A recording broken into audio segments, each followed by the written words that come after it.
الحمد لله الحمد لله الحمد لله الحمد لله الحمد لله الحمد لله الحمد لله.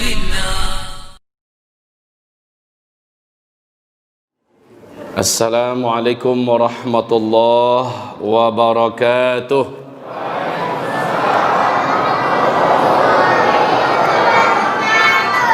Alhamdulillahi rabbil alamin.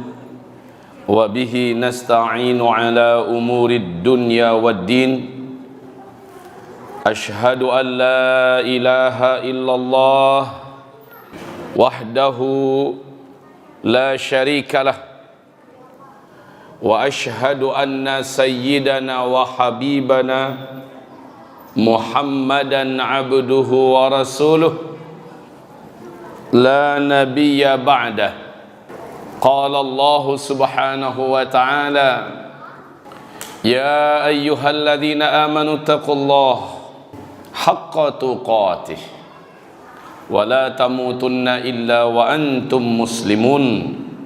وقال يا أيها الناس اتقوا ربكم الذي خلقكم من نفس واحدة وخلق منها زوجها وبث منهما رجالا كثيرا ونساء واتقوا الله الذي تساءلون به والأرحام إن الله كان عليكم رقيبا.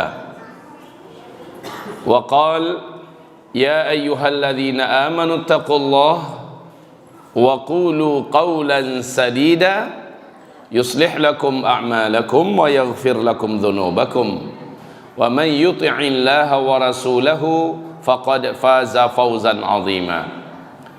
اللهم ارحمنا بالقرآن وصدق الله العظيم. وقال النبي صلى الله عليه وسلم innamal a'malu binniyat wa innama likulli imri'in ma nawa faman kanat hijratuhu ila Allah wa rasulih fahijratuhu ila Allah wa rasulih wa man kanat hijratuhu lidunya yusibuha aw imra'atin yankihuha fahijratuhu ila ma hajara ilaihi wa ba'd. Ma'asyiral muslimin wal muslimat, mu'minin wal mu'minat, akramani wa arsyadani wa iyyakumullah.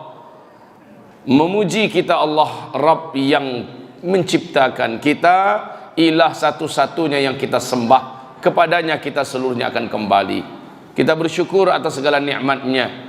Walau ujian yang hari ini berat kita rasakan, tetapi nikmatnya tidak akan bisa terhitung dan tidak ada apa-apanya ujian dibandingkan nikmat Allah Subhanahu wa taala. Maka kita ucapkan alhamdulillah bi ni'matihi tatimmus salihah. Kemudian salawat dan salam mesti kita bacakan karena Allah perintahkan kepada kita, ya ayyuhalladzina amanu sallu alaihi wa sallimu taslima. Hai orang-orang yang beriman, bersalawatlah kamu kepada Rasulullah dan sampaikanlah untuknya salam. Maka kita ucapkan Allahumma salli ala Sayyidina Muhammad wa ala ali Sayyidina Muhammad kama sallaita ala Sayyidina Ibrahim wa ala ali Sayyidina Ibrahim fil alamina innaka Hamidum Majid. Amma ba'du, ma'asyiral muslimin yang kami muliakan, ahlan wa sahlan, ahlan wa marhaban fi sanatil hijriyah al-jadidah. Sejak dari 1439 1440 Hijriah, senantiasa ceramah saya menyampaikan kepada kita semua di berbagai provinsi dan melalui media sosial yang ada. Saya sampaikan, bersiap-siaplah Bapak Ibu, kita ke depan akan menghadapi hari-hari berat, hari-hari sulit, berlapis-lapis nanti petaka ujian bencana, musibah, huru-hara, krisis yang akan ditimpakan oleh Allah kepada kita. Bersiap-siaplah. Dalam ceramah-ceramah saya, salah satu di antara kajian saya adalah persiapan dan amalan-amalan di akhir zaman. Mudah-mudahan ada yang membuka YouTube dan mendengarkan kajian saya tersebut. Persiapan dan amalan-amalan akhir zaman. Tema kita pada malam hari ini, Masya Allah bagus sekali. Kiat meningkatkan keimanan dan ketakwaan di era COVID-19. Ibadallah yang kami muliakan, 1442 Hijriah adalah tahun di mana kita memanen iman kita selama ini. Ini tahunnya kita memanen iman kita selama ini. Maksudnya apa Ustaz?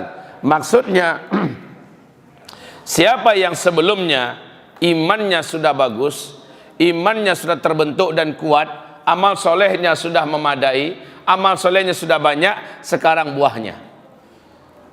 Saat ujian begitu berlapis-lapis ketahuan, ternyata ibarat batang pohon, walaupun badai datang, dihantam oleh mobil, ditabrak oleh motor, datang banjir, karena pohonnya sudah besar, akarnya sudah menghunjam dalam ke perut bumi, maka dia tidak akan bergerak dari tempatnya.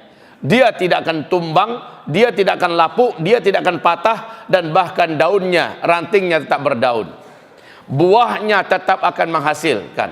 Seperti yang Allah firmankan di dalam Al-Quranul Karim, surat Ibrahim di ayat yang ke-22, 23, 24, bahwa orang yang batang pohonnya kuat, akarnya menjulang, akarnya menghunjam ke dalam perut bumi, sementara ke atas mencakar langit. Kokoh. Kelihatan sekarang orang-orang yang sebelumnya rajin ngaji, orang-orang yang sebelumnya kuat ibadah, orang-orang yang sebelumnya banyak menuntut ilmu, orang-orang yang sebelumnya banyak berinfak, bersedekah, hari ini dan tahun ini dia akan panen. Tapi akan ketahuan juga, tahun ini akan ketahuan juga siapa orang yang selama ini malas ngaji, tidak rakus dengan ilmu, jauh dari masjid, tidak akrab dengan sajadah, agak kurang hangat dengan Al-Quran, bibirnya sepi daripada zikir, dan bakhil, pelit berinfak bersedekah. Ketahuan 1442 Hijriah ini nanti. Lihat saja Pak, akan banyak yang goyang, tidak sanggup lagi bertahan sampai pagi beriman, karena hebatnya tekanan dan ujian. Sorenya dia sudah hilang dari imannya. Sorenya ada iman, saking hebatnya ujian dan tempaan, di besok paginya dia sudah kehilangan imannya. Yusbihur rajulu fiha mu'mina wa yumsi kafira, kata Rasulullah. Paginya masih beriman, sorenya sudah kafir. Yumsi mu'mina wa yusbihu kafira. Pada masa itu kata Rasulullah, sorenya masih ada iman, besok paginya sudah kafir. Saking dahsyatnya ujian yang dihadapi oleh umat ini di akhir zaman. Wahai kaum muslimin yang kami muliakan, banyak yang akan kita hadapi besok ini Pak. Dan maaf, saya bukan peramal tentunya. Saya sudah sampaikan ini karena hadis Nabi mengatakan, isbiru. Ini sabda Rasulullah, isbiru. Fa innahu la ya'ti 'alan nasi zaman illa alladhi ba'dahu syarrun minhu hatta talqaw rabbakum. Senjata kalian pada masa itu kata Rasulullah di akhir zaman adalah isbiru, bersabar, bertahanlah kalian, terus merapat kepada Allah, terus banyakkan sujud, banyakkan angkat tangan, tawakal pada Allah Subhanahu wa taala. Pada masa itu nanti kata Rasulullah, hari-hari yang kalian jalani lebih buruk daripada yang telah kalian lalui.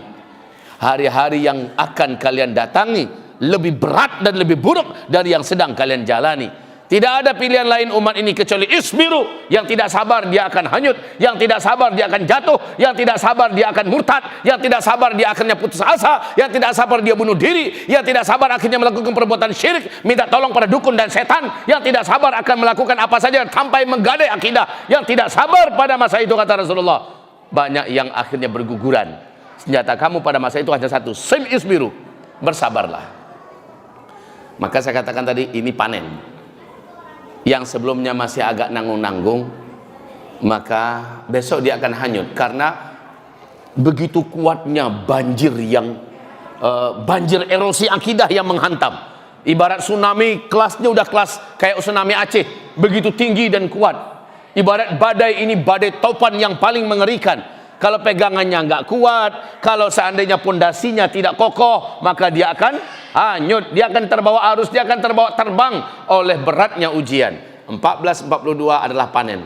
Ustaz, apakah setelah mendengarkan ceramah ini, dalam 1-2 bulan ini anggaplah begitu dulu, karena ada juga desas-desus yang mengatakan November adalah star kita menghadapi segala beratnya petaka dan musibah-musibah besar. Perang di mana-mana, bencana alam di mana-mana lebih hebat, ya? Dan kejadian-kejadian mengerikan, kelaparan di mana-mana. November 2020 ini, Ustaz, ini tinggal 3 bulan lagi Ustaz. Bagaimana? Masih sempatkah kami mempersiapkan diri agar kami kokoh di hari-hari sulit itu? Saya katakan, jangankan 3 bulan lagi, minggu depan saja kalau kita mulai dari sekarang, maka insya Allah tidak ada yang terlambat. Yang susah itu Pak, yang nggak mulai-mulai, ini yang paling susah. Nganggap masih aman. Alah, besok-besok lo dikaji, nah jalan kini dulu kok. Kalau begitu prinsipnya, maka pas hari H dia akan kaget, karena Allah berfirman tentang petaka yang hebat itu datangnya kepada kita baghtatan. Apa Pak? Baghtatan. Apa arti baghtatan? Secara tiba-tiba, langsung dengan kadar yang dahsyat. Ibarat samui Pak, semut kalau berjalan di tangan Bapak, embuslah, nggak akan bisa, ya. Kalau seandainya hanya ditiup, tapi coba kalau dengan mantul, langsung dia langsung tercampak. Atau mungkin kita begini kan, langsung tercampak. Ibaratnya ujian yang akan dihadapkan kepada kita itu seperti itu kelasnya, bukan kelas. Kalau begitu kita mungkin masih mampu menahan diri, tapi kalau sudah begini, ibarat semut, seberapalah kekuatan semut, pasti tercampak, betul tidak? Wahai Bapak Ibu yang kami muliakan, ujian kita 1442 ini hebat sekali. Namun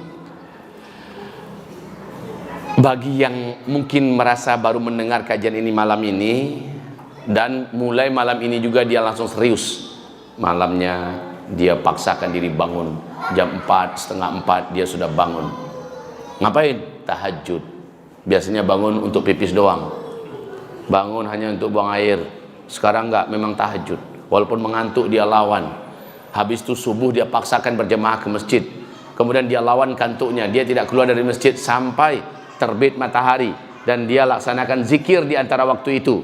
Kemudian setelah matahari terbit, lewatkan 15 menit, langsung dia sholat sunat 2 rakaat demi mendapatkan pahala umroh dan pahala haji secara penuh.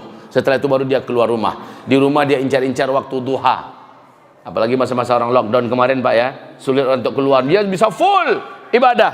Tapi sekarang pokoknya hari-hari sambil memperbanyak doa. Setiap selesai amal ibadah tertentu dia doa. Habis tahajud dia doa, habis subuh dia doa, habis zikir dia doa, habis duha dia doa, habis salat sunnah rawatib qabliyah dan rawatib ba'diyah dia berdoa, habis baca Quran dia berdoa, habis berinfak dia berdoa, berdoa. Maka Rasulullah sallallahu alaihi wasallam menyebutkan, man sarrahu ay yastajiballahu lahu inda syada'idi wal karib falyukthirid du'a inda ar-rakha.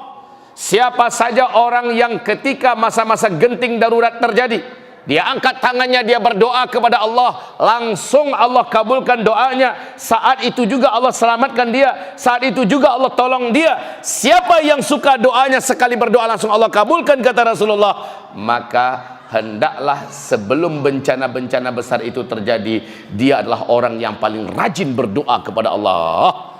Jadi Pak, berdoa kepada Allah itu ada syaratnya. Syaratnya apa? Beramal dulu baru berdoa. Habis sholat berdoa, habis baca Quran berdoa, habis tahajud berdoa, habis duha berdoa, habis puasa Senin Kamis ya menjelang berbuka doa, habis berinfak berdoa. Pokoknya setelah beramal soleh berdoa. Beda dengan orang munafik. Habis sholat assalamualaikum cigin lari langsung. Dia tidak fokus untuk zikir dan tidak berdoa. Qalilan ma yadhkurun, sedikit sekali mereka berzikir. Kalau kita tidak, kita perbanyakkan doa. Nanti pas ketika petaka besar terjadi, buruk negara disabui, gampo gadang terjadi pada saat ini, kita butuh pertolongan Allah. Kita berdoa, ya Allah selamatkan kami sekeluarga. Allah punya banyak macam cara dan mudah bagi Allah menyelamatkan sekeluarga kita. Kenapa? Karena sebelum bencana besar itu terjadi, kita adalah orang yang kuat beribadah dan rajin berdoa. Inilah hadis Nabi tadi. Man sarrahu ayyastajiballahu lahu 'inda syada'idi wal karibi falyukthirid du'a 'inda raha. Barang siapa senang dia dikabulkan doanya ketika sedang emergensi dan darurat yang bisa menghabiskan nyawa, saat itu sekali saja dia berdoa langsung Allah kabulkan. Siapa yang senang dibegitukan oleh Allah, hendaklah dia memperbanyak amal dan langsung berdoa setelah itu. Itu kuncinya, Pak. Ustaz, 2 bulan 3 bulan ini apakah kami terlambat? Tidak, kata saya. Saya katakan tidak. Walaupun 1 minggu lagi tidak terlambat. Cuma jangan mengulur-ulur waktu. Saya khawatir Bapak Ibu, kebiasaan mengulur waktu ternyata penyebab orang banyak menyesal. Cibo kalau den dulu memperbanyak amal, cibo kalau den dulu banyak berinfak, cibo kalau den dulu banyak beramal soleh, banyak berdoa, coba kalau saya. Akhirnya orang-orang ini menyesal. Wahai hamba-hamba Allah yang kami muliakan, kami cintai, ini tentang pengantar kita, bahwa apa yang akan kita hadapi tidaklah akan lebih ringan daripada sebelumnya. Bapak Ibu mungkin berharap tahun baru Hijriah ini akan lebih enak. Maaf ya Pak ya, Ibu, agak terpaksa saya menyampaikan, tidak akan lebih baik Pak. Bu, Ibu, tidak akan lebih baik 1442 Hijriah ini akan kita hadapi. Kesulitan hidup, bencana, fitnah, kegaduhan, huru-hara, petaka, musibah-musibah, penyakit-penyakit, perang, kehancuran ekonomi, krisis makanan, krisis moral akan terjadi di mana-mana, dan ini berat. Lihat saja apa yang saya sampaikan di tahun yang lalu. Sebelum Covid ini datang, saya sempat ngaji lagi di daerah Pekanbaru. Sekarang terjadi. Apa yang saya sampaikan sekarang, insya Allah tahun ini 1442 Hijriah akan terjadi, Pak. Rasulullah bersabda, di akhir zaman hujan akan mendatangkan bencana-bencana. Hari inilah dia kejadiannya, Pak. Bencana-bencana di Tiongkok, bencana-bencana di India, ini dari hujan ya. Bencana-bencana di Jepang, bencana-bencana di Vietnam, ini banjir semua. Bencana-bencana di negara Eropa, banjir. Hujan datang ternyata bukan membawa rahmat, tapi membawa musibah, kata Rasulullah. Juga Rasulullah pula yang bersabda sallallahu alaihi wasallam, bahwa nanti kalian semua pada masa itu akan menemukan banyaknya haraj. Wa kathural haraj. Pada masa itu, kata Rasulullah, banyak sekali haraj. Para sahabat bertanya, apa itu haraj ya Rasulullah? Apa itu haraj ya Rasulullah? Nabi menjawab, haraj itu adalah pembunuhan di mana-mana, perang di mana. Dan Rasulullah juga bersabda, orang-orang yang banyak duit, yang gajinya tinggi, uangnya itu hampir-hampir tidak berharga untuk dapat mendapatkan membeli makanan-makanan pokok. Tak lama lagi kita akan merasakan, karena langka makanan pokok, akhirnya duit yang banyak pun tidak berharga, Pak. Karena harga makanan pokok akan mahal, sulit didapat, duit yang banyak akan dicampakkan orang. Bagi orang lebih penting dia makanan daripada duit. Dan Nabi bersabda sallallahu alaihi wasallam, pada masa itu emas akan sangat mahal harganya. Sekarang bagaimana harga emas? Sepanjang sejarah umur bumi ini ada, kali ini harga emas ada pada puncaknya. Wahai Bapak Ibu, saya mengatakan sejak 2018, saya sampaikan, Bu, kalau ada uang, Pak, kalau ada uang jangan ditabung, baiknya segera belikan emas dari sekarang. Itu sampaian saya, Pak. Insya Allah emas akan mahal nanti. Insya Allah emas akan sampai pada harga yang dimana kita saat itu menyesal karena kita menabung dalam bentuk angka-angka digital. Ini menyesal kita, Pak. Beli emas, kan saya katakan. Bu, ada uang sedikit, belilah emas 1 kilo, 2 kilo, simpan.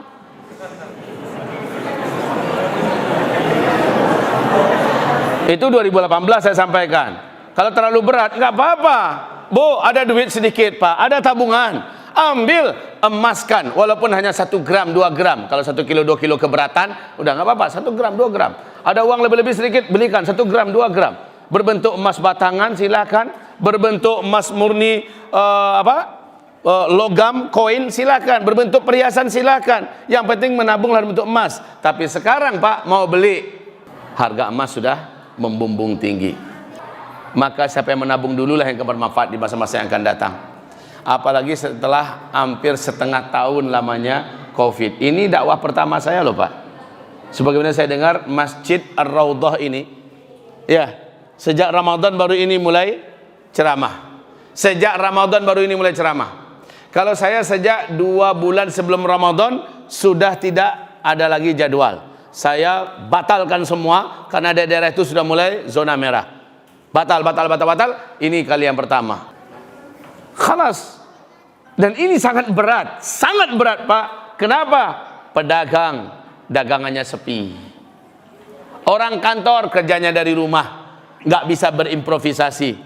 Pebisnis pada banyak stuck dan berhenti usahanya.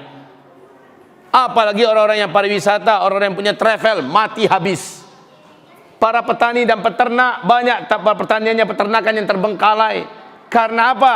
Karena banyak faktor dan banyak hal. Setelah Covid ini menyerang, Masya Allah, ke depan kayaknya ini nggak akan selesai sampai akhir tahun loh Pak. Tidak akan selesai sampai akhir tahun 2020 ini. Menurut WHO nya akan nyambung sampai 2021. Ini saja sudah ngap-ngapan dan kita sudah terancam resesi. Indonesia, Singapura sudah resesi resmi, Jepang resmi, Spanyol resmi, Prancis resmi, Inggris resmi. Negara-negara Arab Saudi juga sebegitu hebatnya itu, kayanya itu Arab, sekarang sudah mengalami krisis ekonomi akut. Indonesia kalau tidak menggeliat dari sekarang, kalau masih seperti ini kondisinya, maka Indonesia pasti resesi. Kalau sudah demikian, maka tamatlah kita. Tapi kita punya Allah yang mengatakan tamatlah kita itu cukuplah orang kafir saja, yang tidak punya Allah, yang nggak ngerti bagaimana Allah. Orang-orang komunis saja yang mengatakan tamatlah kita. Kalau kita tidak, masih ada Allah kok. Karena keyakinan kita, dan ini yang mau saya sampaikan malam ini, keyakinan kita, Allah subhanahu wa ta'ala telah menjaga hidupnya Nabi Yunus di dalam perut ikan. Nabi Yunus dalam perut ikan ada dapat oksigen tidak Pak? Saya bertanya, tolong dijawab Ibu. Nabi Yunus dalam perut ikan ada dapat oksigen tidak? Jawabannya benar.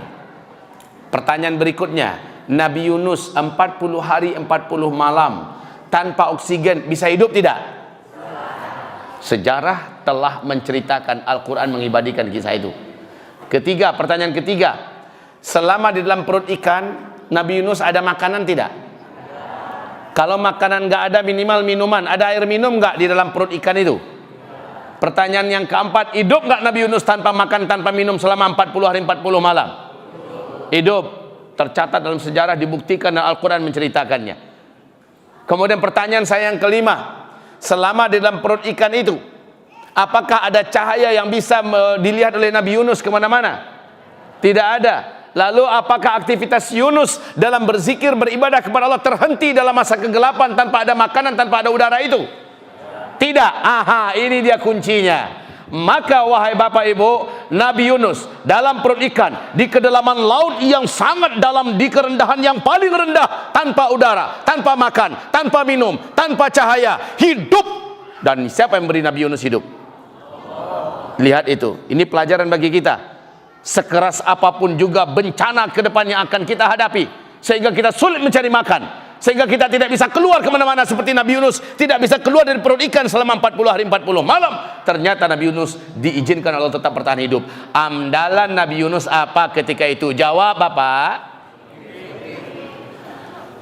Andalan Nabi Yunus, laula an kana minal musabbihin. Kalaulah bukan Nabi Yunus itu termasuk orang yang sebelumnya beriman dan beramal soleh, banyak berzikir, lalabitha fi batnihi ila yaumi yub'atsun. Pasti Yunus akan tinggal dalam perut ikan itu sampai hari kiamat. Jadi ternyata yang menolong Nabi Yunus dalam perut ikan, iman sebelumnya, amal soleh sebelumnya, dan rajinnya dia berzikir ketika masih hidup di dunia. Ketika dalam perut ikan, di situ dia melanjutkan zikir spesial, dan zikir ini wajib Bapak Ibu rutinkan di masa-masa pahit ke depan, di masa-masa berat ke depan. Berzikirlah dengan zikirnya Nabi Yunus ini. Di dalam hadis sahih riwayat Imam Muslim, Rasulullah bertanya kepada para sahabat, ala unabbiukum bi syai'in, saudara-saudara, maukah saudara saya ajarkan satu amalan? Ini pertanyaan Rasulullah kepada para sahabat.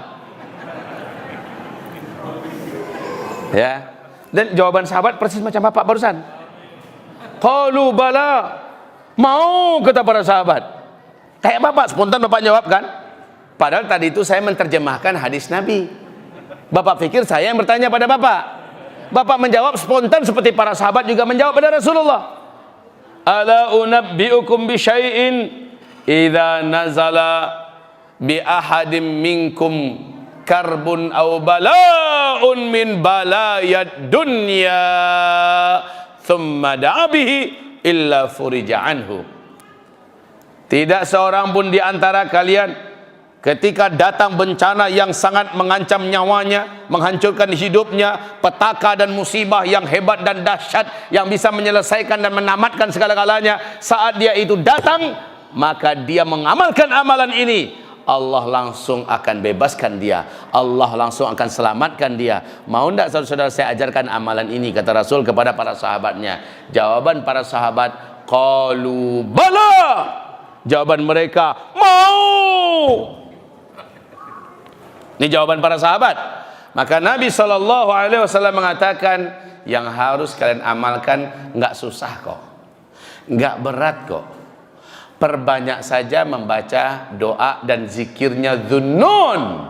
Dhunnun ini sepakat seluruh ulama, ahli tafsir, ahli hadis, ahli sejarah menyebutkan yang dimaksud dengan Dhunnun oleh Rasulullah adalah Dhunnun yang Allah maksudkan dalam Al-Quran, yaitu Nabi Yunus. Doanya Dhunnun atau doanya Nabi Yunus yang dibaca Nabi Yunus dalam perut ikan, ini harus kalian baca banyak-banyak. Sebanyak Nabi Yunus membaca doa dan zikir itu dalam perut ikan selama 40 hari 40 malam, dalam gelap gulita, tanpa makan dan tanpa minum, tanpa udara, tanpa tahu tempat keluar.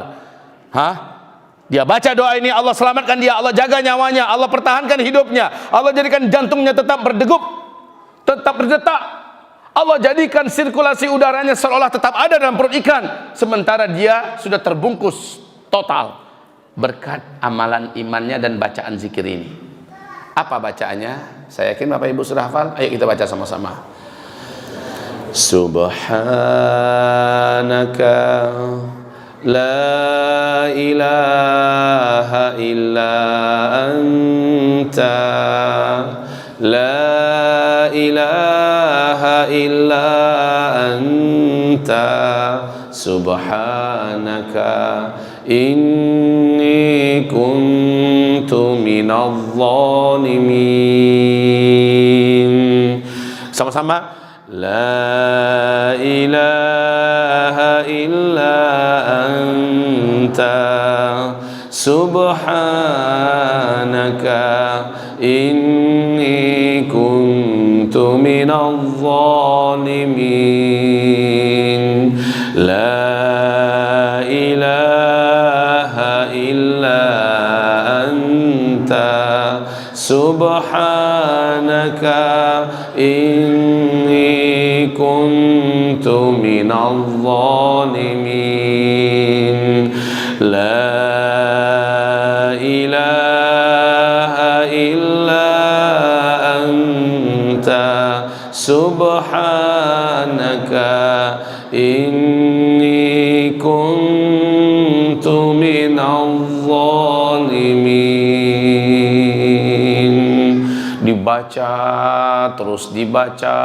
terus, illa furija anhu. Orang yang membaca ini terus menerus, furija anhu, dilepaskan dia dari masalahnya, dibebaskan dia dari himpitannya, diringankan dia dari bebannya, diselamatkan dia dari bencana yang sedang menghantam dirinya, kehidupannya. Illa furija anhu. Baca ini Pak, banyak-banyak. Bara banyaknya Ustaz, sabara banyak taluk sampai berbusa muncung Pak baca. Berapa banyak? Berapa sanggup? Wahai hamba-hamba Allah, ke depan ujian kita berat. Ke depan ujian kita berat. Dalam ujian berat ini jangan lupa yang diajarkan Rasulullah SAW dan yang saya bacakan barusan. Kita ambil pelajaran dari Nabi Yunus. Saya yakin lockdown kemarin itu belum apa-apanya dibandingkan dengan Nabi Yunus. Setuju? Belum apa-apanya. Nabi Yunus sekali lagi, jangankan mencari nafkah, keluar aja nggak bisa dari perut ikan. Jangankan untuk dimakan minum, udara aja nggak ada, kan begitu? Ternyata dia bisa bertahan hidup. Yang menghidupkan siapa? Allah. Kenapa bisa? Kata Rasulullah, karena dia baca itu tadi. Baca itu Pak. Tapi tentu saja Bapak Ibu, bacaan ini hanya berguna untuk orang yang beriman, untuk orang yang sebelumnya memang orang baik-baik, orang soleh, ya, orang yang taat-taat. Nah kalau begitu Ustaz, untuk orang mencikah hak mudi kami kok Pak, untuk orang yang tanggung menanggung mudi kami kok Pak Ustaz, kami baca itu lagi kami empan tuh. Beku kami baca tagang sih kami lagi mati. Kan meleset gaji Ustaz tuh, hendak ngaji amun meleset. Ya.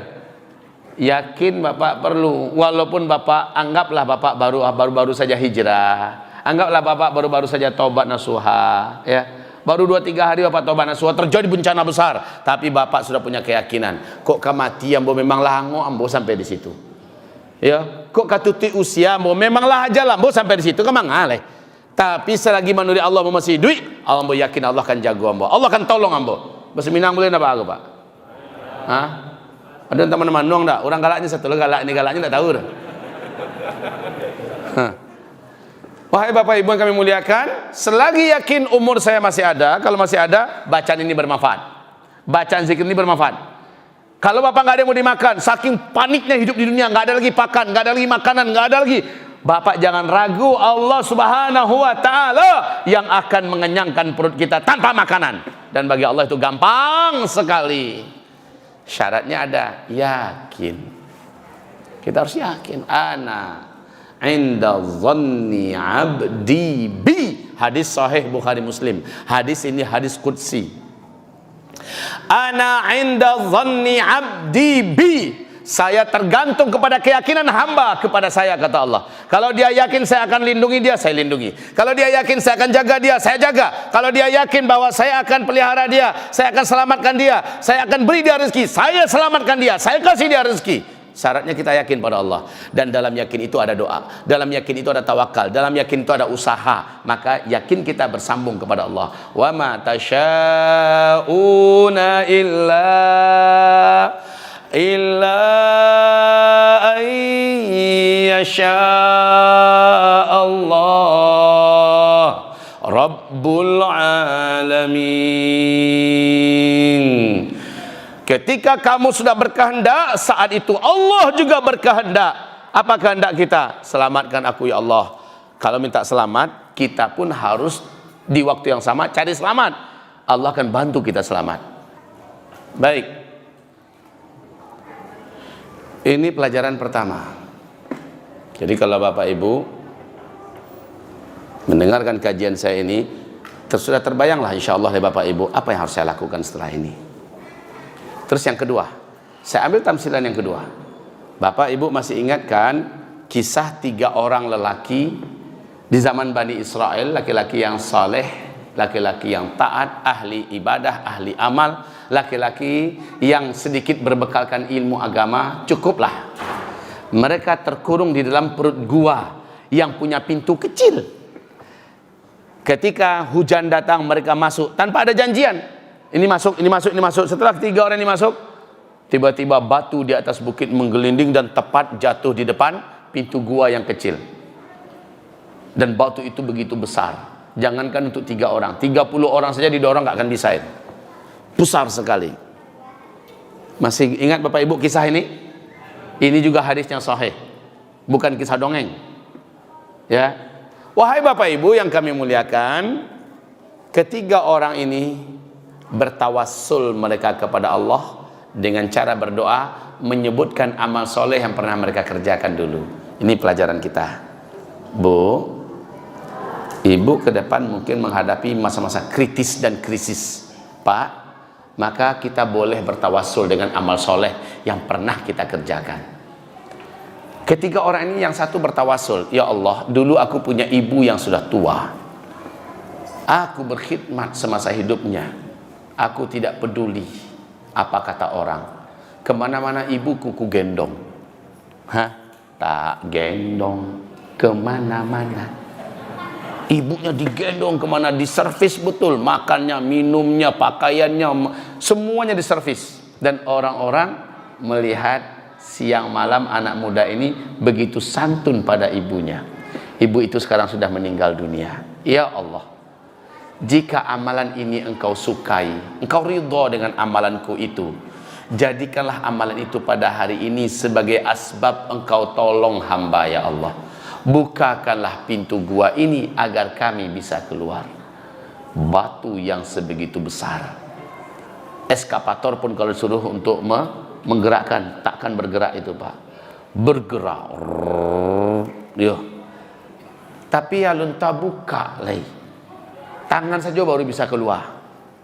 Lah nampak cahaya dari luar, cahaya dari luar itu sudah nampak, tapi belum bisa keluar lagi seluruh tubuh. Yang kedua, bertawassul juga dengan amal solehnya. Ini pelajaran bagi kita nih, pelajaran bahwa bertawassul dengan amal soleh benar dalam akidah kita, benar dalam syariat Islam. Yang kedua berdoa, ya Allah, dulu hamba tertarik kepada seorang wanita, hamba mengajaknya berzina, dia dalam keadaan sempit dan sulit, dia memberikan syarat agar hamba memberikan kepadanya harta yang cukup. Hamba cari itu ya Allah dengan susah payah, dengan cara-cara yang baik. Setelah terkumpul, batin hamba berperang untuk meneruskan atau tidak, tapi nafsu hamba begitu kuat, hamba akhirnya dikalah oleh nafsu hamba. Hamba pun serahkan uang itu semua, harta itu seluruhnya kepadanya. Ketika dia sudah ada di dalam kekuasaan hamba, dia mengingatkan saya, takutlah engkau kepada Allah. Saya langsung bergetar, ya Allah, saya langsung menangis dan saya menyesal saya sebodoh ini.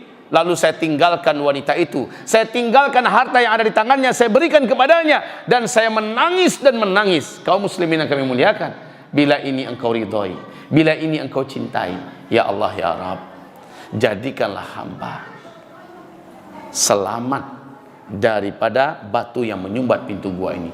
Bergerak lagi, bergerak, tapi sayang, ibaratnya baru sampai pau bisa keluar baru. Tadi tangan, sekarang lah sampai pau, lalu bisa keluar badan leh. Yang satu lagi berdoa, ya Allah, dulu hamba punya para pekerja. Saat masa-masa resesi, saat masa-masa krisis keuangan, saat masa-masa kemarau yang ekstrim, ada seorang pekerja saya pergi tanpa mengambil gajinya, dan gaji itu saya tahan, lalu saya belikan kambing. Sekarang kambing itu diternakkan sampai banyak, sebanyak-banyaknya, penuh bukit. Satu bukit penuh oleh kambing.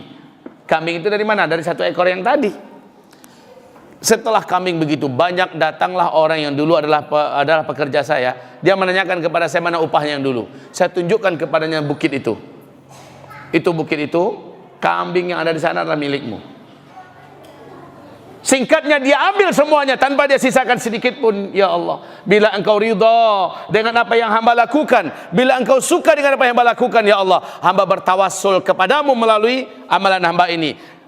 Bukakanlah pintu gua ini ya Allah, bukakanlah batu yang menutupi pintu gua kami ini ya Allah.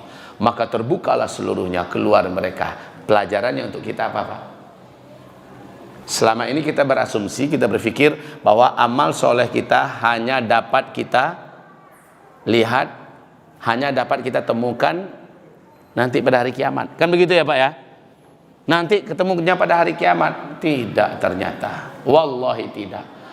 Amal soleh yang kita lakukan di masa lalu, ini bisa kita minta di dunia, bukan minta upah dan gaji pahalanya, tidak.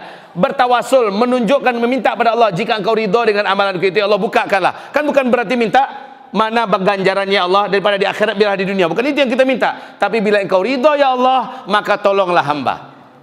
Jadi kalau Bapak ingin coba aja Pak. Tidak apa-apa. Bapak mungkin pernah pergi haji dengan tabungan yang begitu susah payah. Bapak pergi haji dengan harta yang ikhlas, harta yang bersih. Dan sekarang Bapak sudah pulang dari haji. Dan selama dia haji Bapak mengerjakan maksimal, Ibu mengerjakan maksimal. Ibu tahajud, ibu banyak tawaf, ibu banyak melaksanakan, Bapak juga melakukan hal baik, dan Bapak tidak ceritakan kemana-mana. Ternyata suatu ketika Bapak Ibu dalam kesulitan besar yang bisa merenggut nyawa, dalam petaka besar yang bisa menghancurkan segala-galanya, Bapak atau Ibu menyebutkan, ya Allah, hamba haji dengan susah payah, dengan harta begini, dan hamba melaksanakan haji begini. Jika engkau ridho dengan amal ibadah haji hamba itu, ya Allah, selamatkanlah hamba hari ini. Boleh Pak? Kayak gitu, bukan minta pahalanya hari ini, tapi minta jika engkau ridhoi amalan hamba itu ya Allah, maka selamatkan hamba hari ini. Ini juga pelajaran kedua. Kalau tadi pelajaran dari Nabi Yunus, sekarang pelajaran dari 3 orang lelaki yang terkurung dalam perut gua. Sekali lagi, amal soleh kita dulu bisa kita sebutkan kepada Allah, tapi ingat, amal itu syaratnya ikhlas sesuai sunnah Rasulullah dan tidak diceritakan kepada siapa-siapa, hanya pada Allah saja dan Allah saja yang tahu. Untuk apa kita ceritakan? Bu, ini tidak sedikit, maaf ya Bu ya, ibu-ibu juga sering terperangkap oleh itu. Bagaimana cara kita terperangkap? Ibu hamilkan anak ibu, sakitnya minta ampun ya Bu ya, apalagi hari-hari akan melahirkan. Bu, ketika ibu akan melahirkan, mande antara persambungan hidup dengan mati rasanya. Ya Bu, ketika kita akan melahirkan, ketika ibu akan melahirkan, apa Pak usah bertanya? Kenapa Pak punya pengalaman itu? Setelah itu ibu lahirlah anak antara ibu dan mati. Kemudian ibu menyusukan anak. Siang jadi malam, malam jadi siang, sering begadang, sering bertanggang, ya, tidak kenal lelah, tidak makan anak gelisah, tidak tidur anak kita gelisah. 1 ekor nyamuk terbang di dalam kamar, kita kejar nyamuk itu kemana-mana. Sampai begitunya kita perhatian pada anak. Kini anak lah kadang lah jadi menteri gubernur, alamak jadi anak sukses, dan si anak mulai lupa kepada kita. Tidak sedikit orang tua yang mengungkit-ungkit kepada anaknya, nak, ingatlah oleh engkau nak, dulu engkau ada dalam rahim ibumu, engkau ibu susukan, engkau diceritakan semuanya. Oi bapak ibu, batal amalan bapak ibu, amalan bapak ibu batal karena diceritakan. Manan namanya dalam Al-Quran, manan namanya dalam hadis. Bapak ibu ceritakan, dan amalan macam ini tidak bisa jadikan sebagai amalan tawassul, tidak bisa. Ya Allah, dulu hamba begini, enggak, engkau sudah ceritakan pada orang banyak, maka tidak ada lagi yang bisa engkau tawasulkan lagi kepadaku dari amalanmu. Jangan pernah ceritakan. Jadi syarat amalan itu apa? Ikhlas sesuai sunnah Rasulullah SAW. Kemudian amalan tersebut tidak diceritakan ke sana kemari. Ulangi Pak bersama-sama Bu. Ikhlas sesuai sunnah Rasulullah. Dan yang ketiga, tidak diceritakan kepada siapapun saja selama-lamanya. Gitu. Jadi Bapak Ibu yang kami muliakan, beberapa renungan kita jalankan barusan. Jawaban kita tidak begitu panjang, uraian kita tidak begitu banyak, tapi cukup. Saya rasa ini menjadi pegangan Bapak Ibu. Satu lagi yang saya minta pada Bapak Ibu kan sekarang sangat akrab dengan yang namanya setan gepeng. Mana setan gepeng? Tolong pinjamkan setan gepeng satu. Setan penyet. Tapi ini bisa nggak bermanfaat kalau di tangan kita orang soleh? Bisa. Ini bermanfaat. Bisa jadi aplikasi Al-Quran di download di sini, kita baca Quran. Kemudian di sini kita bisa mendengarkan ceramah-ceramah di YouTube, ya kan? Kita juga bisa berbagi nasihat, membagi informasi yang benar, memupuk ukhuwah dan sebagainya. Bisa pakai ini. Bapak Ibu yang kami muliakan, benda macam ini untuk di akhir zaman, fitnahnya sangat besar sekarang untuk generasi muda. Sekarang gara-gara COVID orang semua wajib, anak-anak semua wajib pakai ini. Tapi bagi bapak nggak ada ini, gimana rasanya? Di zaman sekarang nih nggak ada nih, gimana rasanya? Padahal kata Rasulullah SAW, Al-Quran di akhir zaman syafi'un musyaffa', pemberi perlindungan dan pemberi penyelamatan. Al-Quran Sementara kata Rasulullah, kalian di akhir zaman akan disibukkan dengan muthannah dan kalian banyak meninggalkan Al-Quran. Para sahabat bertanya, apa itu muthannah ya Rasulullah? Kata Rasulullah, tulisan yang kamu tulis-tulis di tangan kamu. Kamu sibuk memindahkan tulisan itu dari tangan ke tangan. Kamu membacanya, dan kamu membacanya. Kamu meninggalkan kesibukan kamu dari membaca Al-Quran. Maka muthannah di akhir zaman itu adalah handphone di akhir zaman. Ini yang akan mencampakkan Al-Quran. Padahal kata Rasulullah, orang yang paling selamat dan dilindungi, dijaga di akhir zaman adalah ahli Al-Quran. Walaupun bapak nggak hafal Al-Quran, tidak apa-apa lah. Tetapi bapak alhamdulillah rajin dengan Al-Quran, baca Al-Quran. Bapak rajin memperbaiki tajwidnya, tahsinnya, beransur-ansur menambah hafalan Al-Quran. Lihat orang-orang macam ini. Yang saya maksudkan di sini, wahai bapak ibu, kesibukan bapak ibu dengan Al-Quran dan keluarga dijadikan keluarga Al-Quran di akhir zaman ini. Ini adalah syafi'un musyaffa'. Ini adalah pelindung yang akan menolong kita, Pak. Bukan hanya di alam kubur. Al-Quran yang akan menghadapi malaikat mungkar dan nakir yang akan bertanya di alam kubur nanti. Stop! Jangan kau tanya dia, jangan kau ganggu dia. Dia telah sibukkan waktunya dan umurnya bersama saya. Saya adalah Al-Quran yang dibacanya. Begitu Pak, Al-Quran dalam kubur. Dia akan menjadi pelindung kita. Al-Quran akan menjadi pelindung kita di hari kiamat. Al-Quran yang akan membela kita di depan Allah. Al-Quran pula yang menjadikan kita berhak untuk dinaikkan derajat yang lebih tinggi. Ternyata Al-Quran bukan hanya berguna di alam kubur, bukan hanya berguna di padang mahsyar, tapi Al-Quran berguna sejak kita masih hidup di dunia. Sedangkan mati saja kita, jasad kita nggak Allah izinkan dimakan ulat, tidak Allah izinkan rapuh dan hancur, apalagi kita masih hidup. Dijaga Allah. Wahai bapak ibu yang kami muliakan, jangan sampai kesibukan kita dengan benda-benda muthannah menjadikan kita tersedot kesibukan kita dari Al-Quran. Baca Al-Quran akrab, baca buku informasi segala macamnya rajin, baca Al-Quran minim. Ini kita harus berubah. Hijrah 1442 Hijriah, kita harus hijrah pula dari kelemahan, kelengahan dan kelalaian masa lalu kita. InsyaAllah Bapak Ibu ya. Demikian saja Bapak Ibu. Kita dipertemukan Allah lagi nanti kapan-kapan waktu insyaallah taala. Jazakumullahu khairal jaza. Mari baca doa kafaratul majlis bersama-sama. Sabda Rasulullah, siapa yang membaca doa ini sebelum ia berdiri di tempat duduknya masing-masing, Allah gugurkan seluruh dosa-dosa kecil yang ia perbuat sebelum itu. Mari kita baca.